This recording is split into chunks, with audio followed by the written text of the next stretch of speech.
The Orlando Magic this season are one of the surprises of the NBA.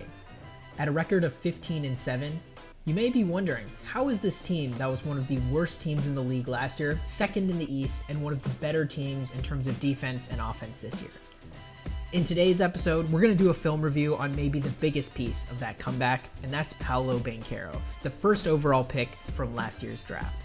A lot of people weren't sure if he should have been the first overall pick, but in this video, we're going to break down some of his key plays over this season and show you why he's the first overall pick from last year. In this clip right here, we have Paolo Banchero dribbling the ball up. What you see right here is that we have Jarrett Allen guarding him, and Donovan Mitchell is on Gary Harris right here. This action that they're about to do is going to involve both of them. And as we play the clip just a little bit more, what we see here is that Jarrett Allen is going to get screened by Gary Harris.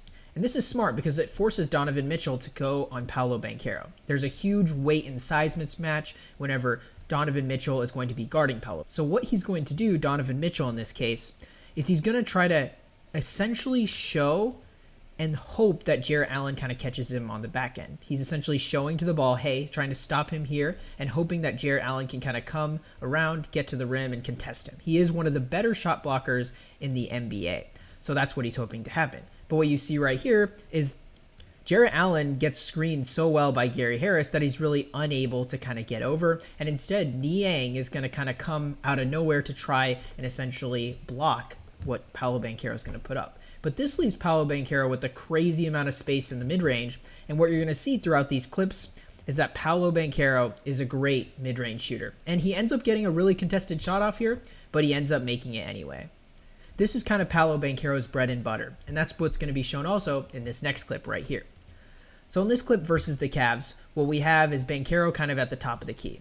He gets the ball right here in a good attacking position. What you see right here is once again, Jarrett Allen is going to be guarding him. He's not really as afraid of his three-point shot because he gave him this amount of space. And Paolo Banchero isn't the greatest three-point shooter at the world. He's shooting below league average for sure, especially in this clip.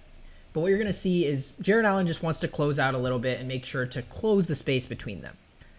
But what you see here is as Paolo Banchero catches the ball, he's going to kind of set up to drive. And right here, what you see here is his versatility. So already Paolo Banchero is even with Jarrett Allen at the top. And so there's clearly going to be a driving lane for him to the basket. Now, most smaller players would probably be afraid. Jarrett Allen's a big guy, almost 7 feet. But Paolo Banchero himself is pretty big. He's about 6'10" is what they list him on NBA.com and weighs well over 225 pounds. So he's a big body.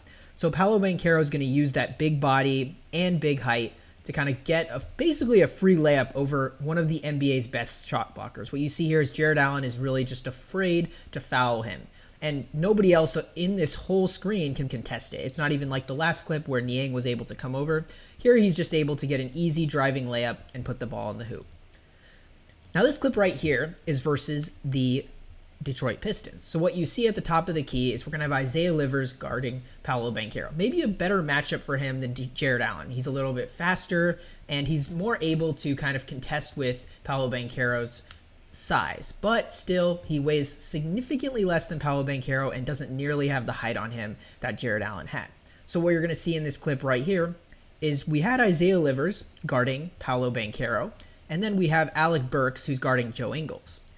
It seems like what the Detroit Pistons are trying to do here is essentially a switching scheme. So what they're going to try to happen is Alec Burks is now going to guard Paolo Banchero, and Isaiah Livers is going to kind of go up and try and guard Joe Ingles. That's what's supposed to happen.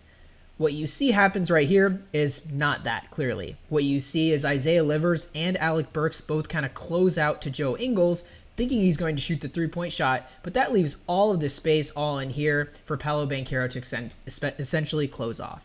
And so obviously Joe Ingles going to kind of make the easy pass over here, but there is a heads-up play by Ausar Thompson kind of from the corner.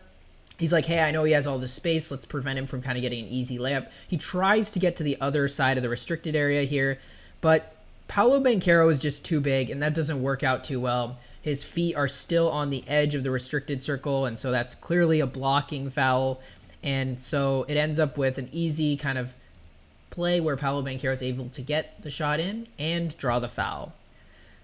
These three clips really showcase the versatility of Paolo Banchero. And if you like this content and want some more, please like, subscribe, follow us, and please comment down below on the video about what you found most interesting about Paolo Banchero and most interesting about the Magic this season.